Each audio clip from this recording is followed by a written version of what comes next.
सबसे पहले मैं हरियाणा की इस पावन धरती को प्रणाम करना चाहता हूं और आज तो मैं करनाल आया हूं।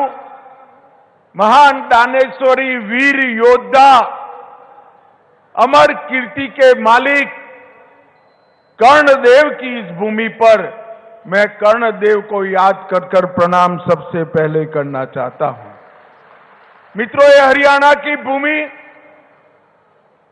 किसानों की भूमि है, वीरों की भूमि।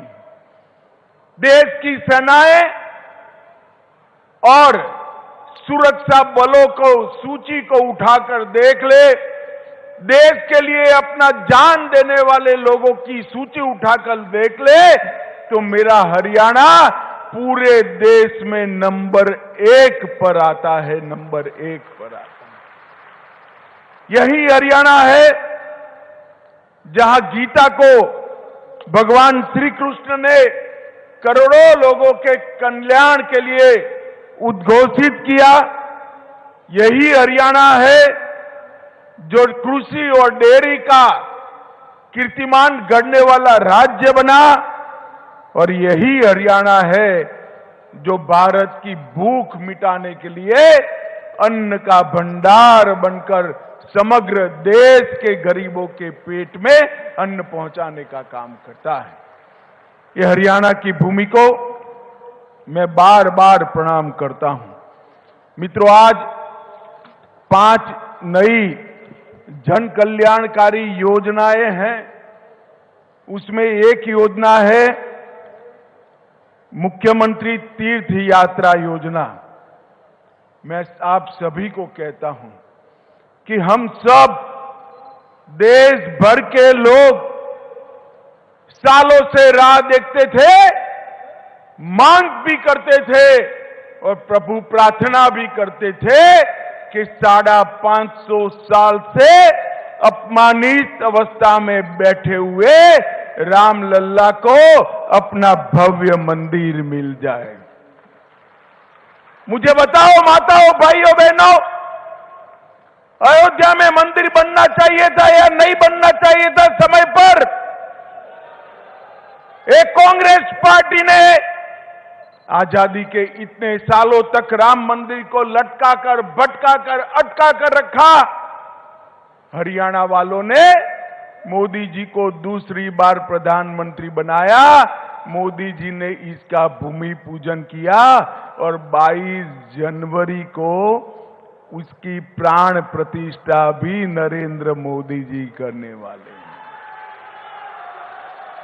मेरा आप सभी से आग्रह है कि अपने परिवार में जो बुजुर्ग है, ये तीर्थ यात्रा योजना का फायदा लेकर सभी के सभी लोग पहले रामलल्ला के दर्शन करने जाए, ऐसा मेरा आप सभी को आग्रह है।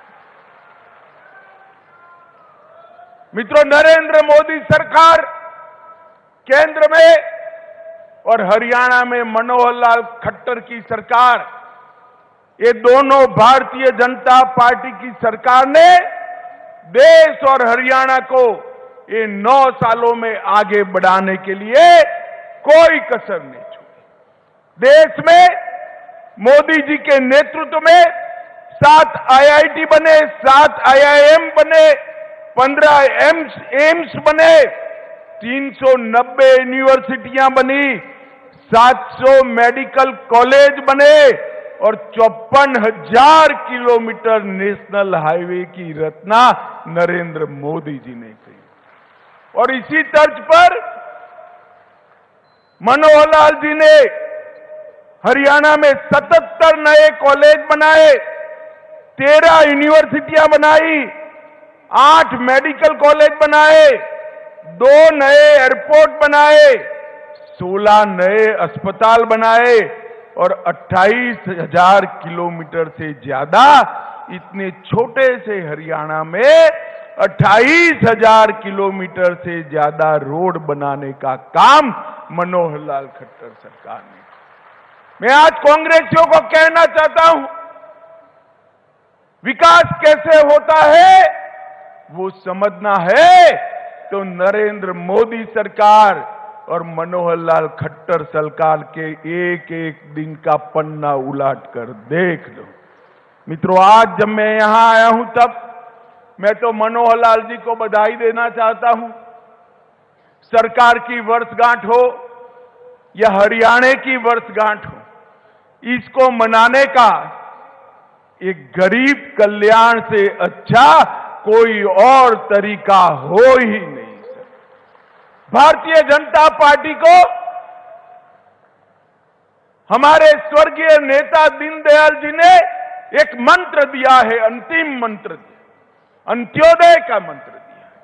उन्होंने कहा है किसी भी प्रदेश या देश, इसका विकास का पैमाना सबसे ऊपर की सीढ़ी पर खड़े हुए व्यक्ति से नहीं होता है, समाज में सबसे गरीब व्यक्ति कितना खुश है इसी से होता है। और ये गरीब कल्याण सम्मेलन, अंत्योदय सम्मेलन जो रखा है वो इसलिए उचित है कि इतने छोटे से प्रदेश के अंदर 45 लाख लोगों को ये डबल इंजन की सरकार मोदी जी और मनोहर जी की जोड़ी ने 45 लाख लोगों के जीवन के अंदर उजाला फैलाने का काम किया है। उनका एक एक कदम गरीब कल्याण के लिए आगे बढ़ा, एक एक निर्णय गरीब कल्याण के लिए आगे बढ़ा और 40 लाख गरीब परिवारों को ऑटो मोड पर बीपीएल कार्ड देने का, रेशन कार्ड देने का काम मनोहर जी ने, सरकार ने किया है। मित्रों, नरेंद्र मोदी सरकार ने 20 लाख किसानों को उनके बैंक अकाउंट में हर साल 6,000 रुपया पहुंचाकर लगभग 4500 करोड़ रुपया हर साल देने का काम नरेंद्र मोदी सरकार ने किया है। 30 लाख से अधिक नल के कनेक्शन दिए गए, 85 लाख से अधिक आयुष्मान भारत के कार्ड, और अब इसको चिरायु आयुष्मान भारत में 17 लाख लोग आज नए जोड़ने का काम हमारे नेता और मुख्यमंत्री मनोहर जी ने किया है।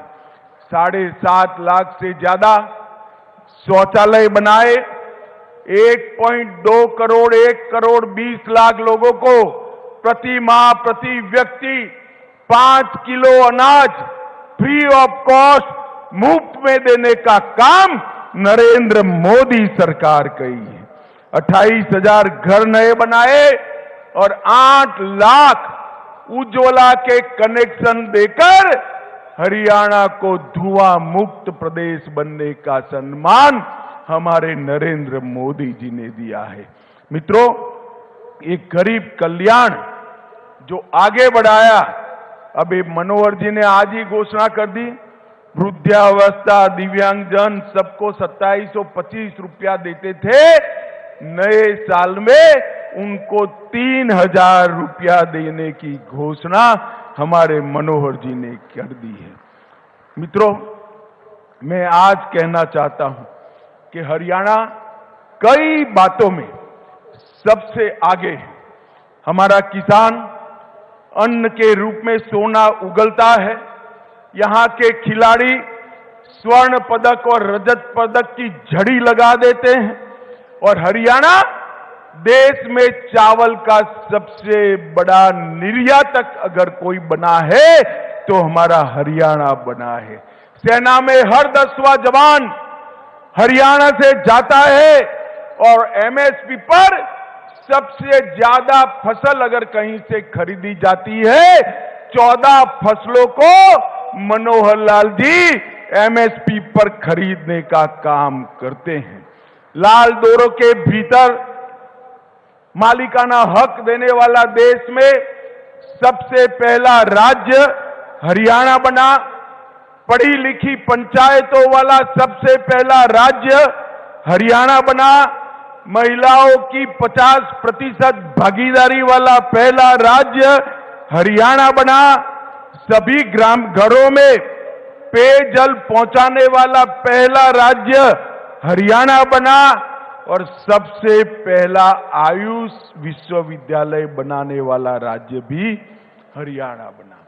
पूरे देश में प्रति व्यक्ति जीएसटी कलेक्शन हरियाणा का सबसे ज्यादा है और देश की अर्थव्यवस्था में इतने छोटे से प्रदेश का 4% का योगदान है और खाद्यान्न देने में छोटा आकार होने के बावजूद भी देश में दूसरे नंबर पर मेरा हरियाणा है और दूध के उत्पादन में तीसरे नंबर पर है। मित्रों, 400 से ज्यादा फॉर्च्यून कंपनियों के मुख्यालय अपने गुरुग्राम में हैं और लॉजिस्टिक सुविधा देने में भी हरियाणा दूसरे नंबर पर आता है देश में, ये दूसरे नंबर में। मैं पूछना चाहता हूं हुड्डा जी को, हुड्डा जी 9 साल में ये विकास हुआ है, ये दिखाई पड़ता है या अभी भी आंखें बंद है? आपने क्या किया था? भय, भ्रष्टाचार और भूख का शासन दिया था। हुड्डा जी आते थे तो बेफाम भ्रष्टाचार होता था।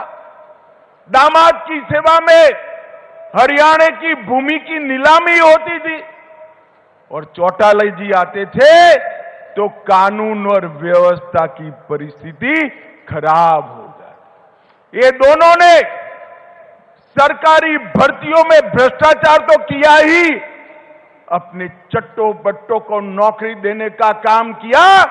भारतीय जनता पार्टी की मनोहर सरकार ने जिसका मेरिट है उसके घर पर इसको नियुक्ति पत्र देकर एक काणे पैसे के बगैर नौकरी देने का काम भारतीय जनता पार्टी की सरकार ने।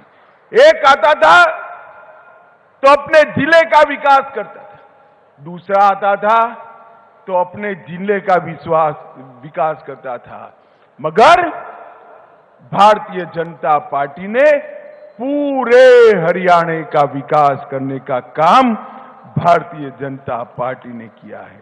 मित्रों, मोदी जी के नेतृत्व में भारत को यश दिलाने का काम, अभी अभी आपने देखा होगा चंद्रयान भारत का चंद्रमा पर पहुंच गया। मुझे बताओ भाइयों बहनों, चंद्रमा कब चंद्रयान पहुंचा, हम सबको आनंद हुआ है या नहीं हुआ है? जोर से बोलिए, हुआ है या नहीं हुआ है? G20 में सारे राष्ट्राध्यक्ष हमारे प्रधानमंत्री की वाहवाही करते हैं।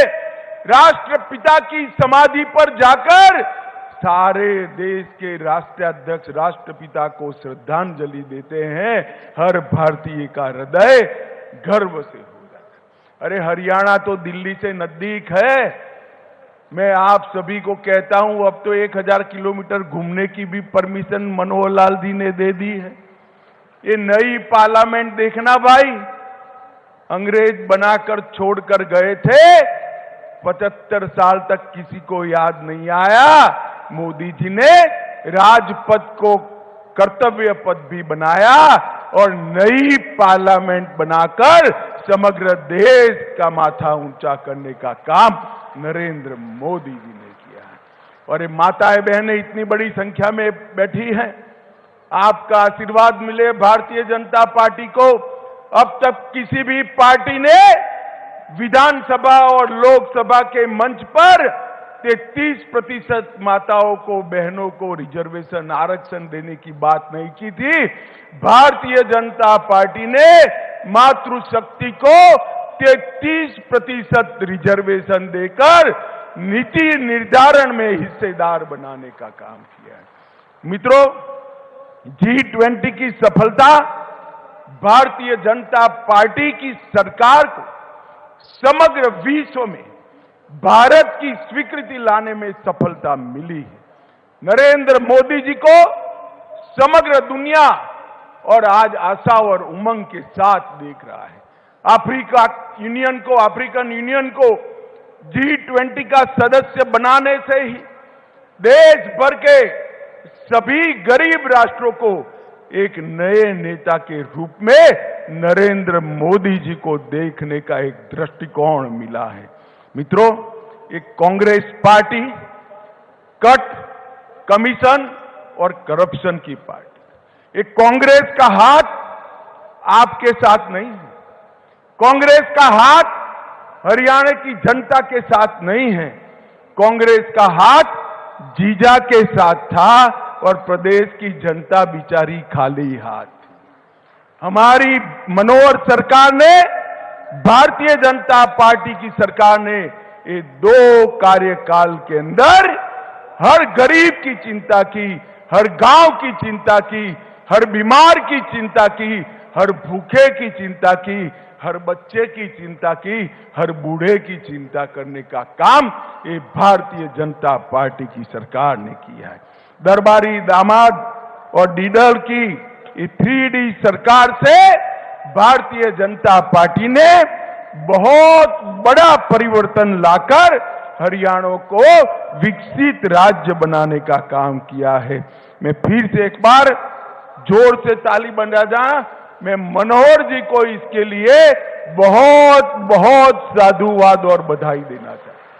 हरियाणा जैसे राज्य में से करप्शन समाप्त करना, भाई भतीजावाद समाप्त करना, हरियाणा जैसे राज्य की कानून और व्यवस्था को ठीक करना बहुत कठिन कार्य था। मनोहर जी ने हंसते हंसते हंसते एक कार्य को ऐसे कर दिया कि लोगों को मालूम भी नहीं पड़ा और हरियाणा खुशहाल हो गया। माताओं, भाइयों, बहनों, अभी अभी मोदी जी के विकास, मोदी जी को देश को सुरक्षित करने का कार्यक्रम और देश को गौरव दिलाने के कार्यक्रम से डरकर एक घमंडिया गठबंधन बना है। 27 राजनीतिक दल इंडी अलायंस बनकर साथ में आए हैं। इनका काम क्या है? ये 27 के 27 दल उठाकर देख लीजिए, सारे परिवारवादी दल। किसी को अपने बेटे को सेट करना है, किसी को अपने बेटे को प्रधानमंत्री बनाना है, किसी को अपने बेटे को एजेंसियों से बचाना है और किसी को अपने बेटे को मुख्यमंत्री बनाना है और किसी को मैडम का वफादार बनना है। ये लोग भला कर सकते हैं क्या? जरा जोर से बोलो, देश के गरीबों का, देश की 130 करोड़ की जनता का ये लोग भला कर सकते हैं क्या? मैं आज यहां पूछने आया हूं, हुड्डा साहब, आपकी दोनों जगह सरकारें थी, हरियाणा में भी थी और देश में थी। सोनिया मनमोहन सरकार ने 10 साल के अंदर हरियाणा को सिर्फ 40,000 करोड़ रुपया डिवोल्यूशन और ग्रांट इन एड के माध्यम से दिया था। कितना दिया था बोलो तो भाई? 40,000 करोड़। कितना? मोदी जी ने 40,000 करोड़ से बढ़ाकर 1,32,000 करोड़ रुपया ये 9 साल में। और इसके साथ साथ 20,000 करोड़ की लागत से आर्थिक गलियारा परियोजना, 12,150 करोड़ की लागत से दिल्ली मुंबई एक्सप्रेसवे हरियाणा से होकर जा रहा है। 64,000 करोड़ की लागत से कुंडली मानेसर पलवल एक्सप्रेसवे का उद्घाटन हो चुका है। 19 किलोमीटर लंबा द्वारका एक्सप्रेसवे को गुरुग्राम का उद्घाटन पहले खंड का हो चुका है। Western dedicated freight corridor Rewari Madar station का उद्घाटन हो चुका है और इसके साथ साथ 21,000 करोड़ रुपया रेलवे में लगाए हैं और अन्य 20,594 करोड़ का 700 मेगावाट की क्षमता का इकाई बिजली उत्पादन का स्थापने का काम नरेंद्र मोदी सरकार ने किया है। 2G इथेनॉल बायो रिफाइनरी का उद्घाटन किया। 700 मिलियन अमेरिकी डॉलर की लागत से 886 एकड़ में मल्टी मॉडल लॉजिस्टिक पार्क बनाने का काम भी ये भारतीय जनता पार्टी की सरकार ने किया है। मित्रों, कांग्रेस पार्टी कभी भी न हरियाणा का विकास कर सकती है न देश का विकास छोड़िए, देश को सुरक्षित नहीं कर सकती। ये कांग्रेस पार्टी जिनके शासन के अंदर आए दिन पाकिस्तान से आलिया मालिया जमालिया आते थे और बम धमाके कर चले जाते थे। मित्रों, नरेंद्र मोदी जी प्रधानमंत्री बने, फिर से एक बार पाकिस्तान को पुरानी आदत लगी थी, उन्होंने पुरी और पुलवामा में एक हिमाकत कर दी। वो भूल गए कि कांग्रेस की सरकार नहीं है, भारतीय जनता पार्टी की सरकार है और मौनी बाबा मनमोहन सिंह नहीं, नरेंद्र मोदी प्रधानमंत्री है। 10 ही दिन में सर्जिकल स्ट्राइक और एयर स्ट्राइक कर पाकिस्तान के घर में घुसकर आतंकवादियों को सबक सिखाने का काम हमारे नेता नरेंद्र मोदी जी ने किया। ये धारा 370 इतने सालों से अनरस बच्चे की तरह अपनी गोदी में खिलाते रहते। मोदी जी को आपने दूसरी बार प्रधानमंत्री बनाया 5 अगस्त 2019 को, धारा 370 को समाप्त करने का काम नरेंद्र मोदी ने किया। और राहुल बाबा भाषण करते थे, खून की नदियां बह जाएगी। अरे राहुल बाबा, खून की नदियां छोड़ो, किसी की कंकर चलाने की हिम्मत नहीं है, कंकर चलाने की हिम्मत। ये नरेंद्र मोदी सरकार है। देश की सीमाओं को सुरक्षित करने का काम नरेंद्र मोदी जी ने किया। देश की सेनाओं का आधुनिकीकरण करने का काम नरेंद्र मोदी सरकार ने की और सीमाओं पर इंफ्रास्ट्रक्चर बनाकर हमारी सेनाओं को सुविधा देने का काम भी नरेंद्र मोदी ने किया है। और ये हरियाणा तो सेना के जवानों से भरा हुआ प्रदेश है। नरेंद्र मोदी जी ने इतने सालों से एक मांग थी 1 रैंक 1 पेंशन की, एक कांग्रेस पार्टी कभी पूरी नहीं की।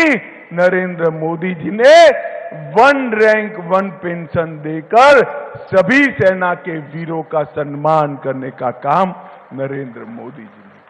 माताओं, भाइयों और बहनों, आने वाले दिनों में देश और हरियाणा दोनों जगह चुनाव आने वाला है।